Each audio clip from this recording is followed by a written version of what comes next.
अजित पवार सगळ्यांचा नाद करायचा पण अनगरकरांचा नाही. मंडळी, उपमुख्यमंत्री अजित पवारांचा थेट एकेरी उल्लेख करत त्यांना ओपन चॅलेंज देणारा हा युवा नेता आहे विक्रांत उर्फ बाळराजे राजन पाटील.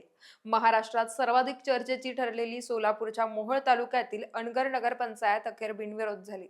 माजी आमदार राजन पाटील व त्यांच्या सुपुत्रांना कार्यकर्त्यांनी खांद्यावर घेऊन मोठा विजयी जल्लोष केला. अनगर नगरपंचायतीतील सर्व 17 जागा यापूर्वीच बिनविरोध निवडून आल्या होत्या. पण या नगराध्यक्ष पदासाठी अजित पवारांच्या राष्ट्रवादी काँग्रेसकडून उज्ज्वला थिटे यांनी पोलीस बंदोबस्तात उमेदवारी अर्ज भरला होता. मात्र मंगळवारी झालेल्या उमेदवारांच्या छाननीत त्यांचा अर्ज बाद झाला आणि राजन पाटील समर्थकांनी एकच जल्लोष केला. त्यांचा मोठा मुलगा बाळराजे पाटील अक्षरशः बेभान झाला आणि अजित पवारांना बोट दाखवत इशारा दिला. राजन पाटील, ज्यांनी आपली अख्खी हयात अजितदादांच्या छत्रछायेखाली घालवली, ज्यांची मुलं अजितदादांना आपलं दैवत मानायची, आज तेच अजित पवारांना ललकारतायत. पण हे असं का घडलं? राजन पाटील आणि अजित पवारांचा नक्की वाद काय? मोहोळच्या दोन पाटलांमधील राजकीय संघर्ष नक्की आहे काय? उज्ज्वला थिटे नक्की कोण? त्यांचा राजन पाटलांसोबतचा वाद काय आहे आणि त्यांच्यातील वादाची संधी उमेश पाटलांनी कशी साधली आहे? अनगरची निवडणूक बिनविरोध करण्याची जी परंपरा आहे ती राजन पाटलांनी कायम कशी ठेवली आहे, सगळी स्टोरी या व्हिडिओच्या माध्यमातून जाणून घेऊयात. नमस्कार, मी पूजा आणि आपण पाहतायत समांतर. सध्या महाराष्ट्रात नगर परिषद व नगरपंचायत सार्वत्रिक निवडणुकीची रणधुमाळी चालू आहे.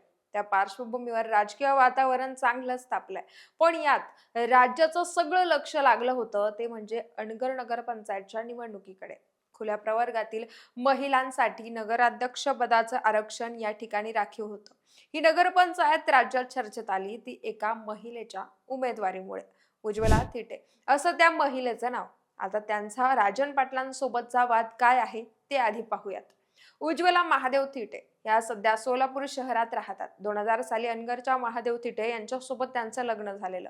जयवंत हा त्यांचा मुलगा. 2020 मध्ये महादेव थिटे यांचं कोरोना आणि कावीळ झाल्यानं निधन झालं. जवळपास 23 वर्ष अनगरमध्ये राहिल्यानंतर राजन पाटील आणि उज्ज्वला थिटे यांच्या कुटुंबियांचे कोणतेही वाद नव्हते. पण 2023 मध्ये पहिल्यांदा राजन पाटील यांच्या कुटुंबियांसोबत वाद झाल्याचं उज्ज्वला थिटे सांगतात.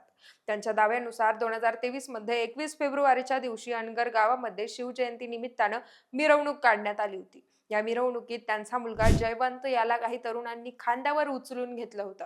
पण त्यावरून वाद झाला आणि जयवंतला मारहाण झाली. प्रकरण पुढे पोलिसात गेलं आणि जयवंत थिटेवर अॅट्रॉसिटी कायद्यानुसार गुन्हाही नोंद झाला. हे प्रकरण मिटवून घेण्यासाठी आपण राजन पाटलांची माफी देखील मागितल्याचा दावा उज्ज्वला थिटे करतात. मात्र तरीही राजन पाटलांच्या समर्थकांकडून त्यांना सातत्यानं त्रास देणं सुरूच होतं. अखेर याला कंटाळून 29 एप्रिल 2023 मध्ये उज्ज्वला थिटे यांनी पोलिसात तक्रार दिली. पण त्यामुळे त्यांच्यातील वाद आणखीनच चिघळला. त्यांच्या घरावर दगडफेक होऊ लागले. त्यांच्या जीवितास धोका निर्माण होऊ लागला आणि त्यामुळेच आपण गाव सोडल्याचं उज्ज्वला थिटे सांगतात. तेव्हापासून त्या कायमच राजन पाटील आणि त्यांच्या कुटुंबावर टीका आणि आरोप करत असतात. विधानसभा आणि लोकसभा निवडणुकीदरम्यान देखील त्यांची राजकीय व्यासपीठावर जाऊन राजन पाटील यांच्यावर टीका केली होती. अनगर गावात राजन पाटील यांची दहशत असल्याचा आरोप त्यांनी सातत्यानं केला होता. हीच दहशत मोडीत काढण्यासाठी आपण यंदाच्या नगरपंचायत निवडणुकीत राजन पाटील यांच्या सुनेच्या विरोधात अर्ज दाखल करणार असल्याचं त्यांनी जाहीर केलं होतं. त्यासाठी त्यांनी अजित पवारांच्या राष्ट्रवादीचे जिल्हाध्यक्ष उमेश पाटील यांची भेट घेत उमेदवारीची मागणी केली. उमेश पाटलांकडे आयती संधी चालून आली होती. त्यांनी आपले पारंपरिक प्रतिस्पर्धी असलेल्या राजन पाटलांविरोधात राजकीय खेळी करण्यासाठी उज्ज्वला थिटे यांना उमेदवारी जाहीर केली. आता मोहोळच्या या दोन पाटलांमधील राजकीय वाद काय आहे? तर राजन पाटील आणि उमेश पाटील या दोघांचे नाव मोहोळ तालुक्याच्या राजकारणात कायमच चर्चेत असतात. राजन पाटील हे अनगरचे तर उमेश पाटील मोहोळ तालुक्यातल्या नरखेडचे रहिवासी.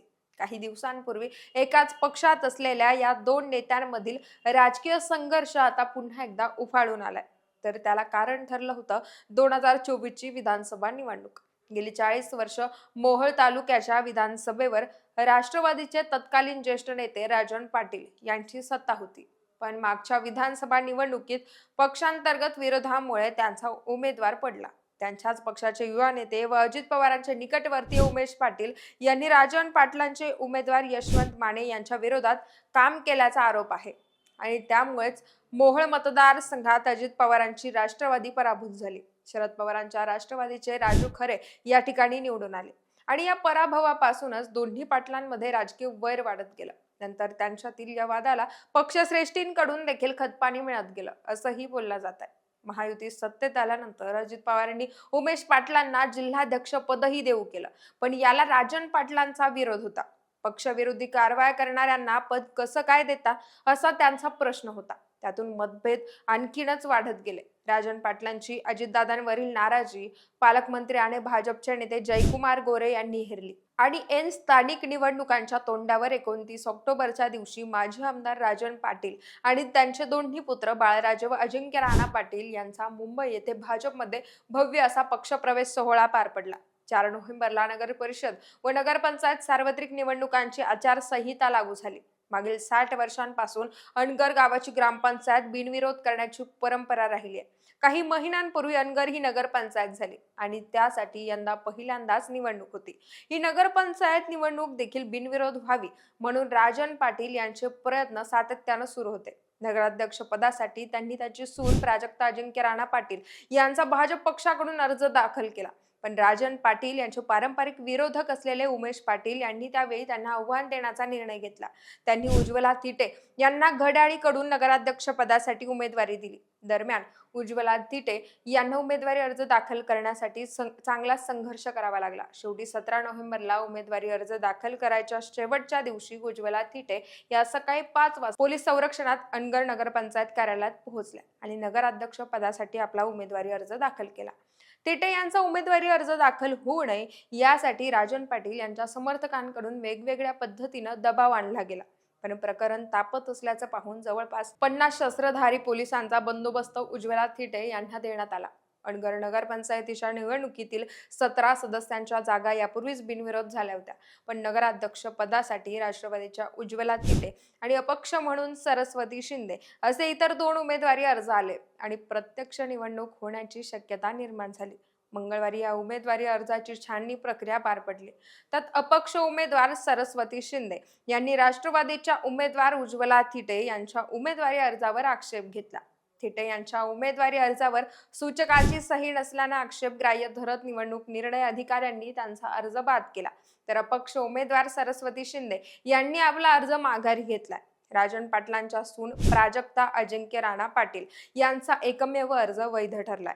त्यामुळे साहजिकच आता त्यांची बिनविरोध नगराध्यक्ष म्हणून निवड होणार आहे. तहसीलदार आणि निवडणूक निर्णय अधिकारी सचिन मुळे यांनी उज्ज्वला थिटे यांचा उमेदवारी अर्ज बाद ठरल्याची माहिती देताच राजन पाटील समर्थकांनी अनगर गावात डीजेच्या तालावर टेका धरला. फटाक्यांची आतिषबाजी आणि गुलालाची उधळण करत विजय जल्लोष साजरा केला गेला. दुसरीकडे उज्ज्वला थिटे यांचा उमेदवारी अर्ज बाद झाल्यानं राष्ट्रवादीचे नेते उमेश पाटील यांनी राजन पाटील आणि प्रशासनावर गंभीर आरोप केलेत. उज्ज्वला थिटे यांच्या अर्जावर सूचक म्हणून त्यांच्या मुलाची सही होती. ती निवडणूक अधिकाऱ्यांसमोर केली होती. तरीही सूचकाची सही नाही म्हणून अर्ज बाद कसा करण्यात आला? प्रशासनाने काहीतरी टेक्निक वापरून सही गायब केली का याची चौकशी व्हावी.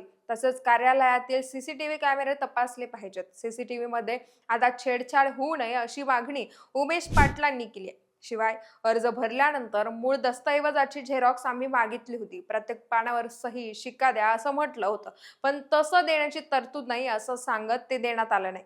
प्रत्येक पानाचा झेरॉक्स द्यायला काय हरकत होती असा प्रश्न देखील उमेश पाटलांनी विचारलाय. तसेच अनगर गावात मागील 70 वर्षांपासून जंगलराज आहे.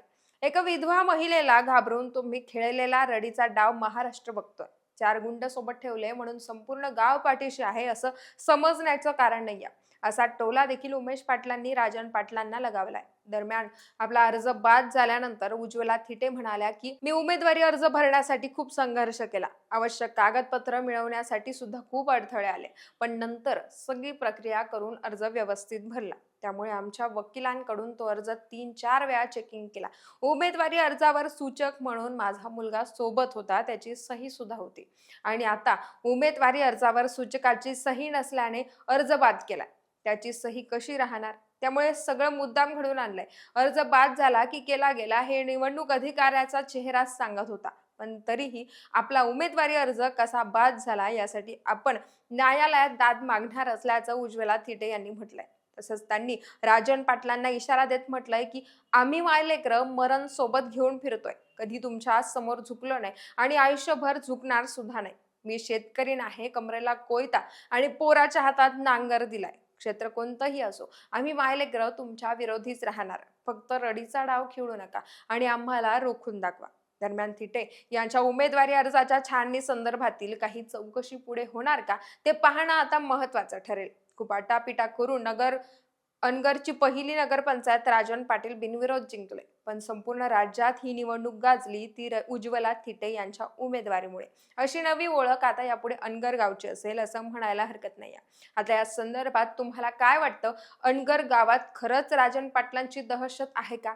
उज्ज्वला थिटे यांच्यावर अन्याय झालाय का?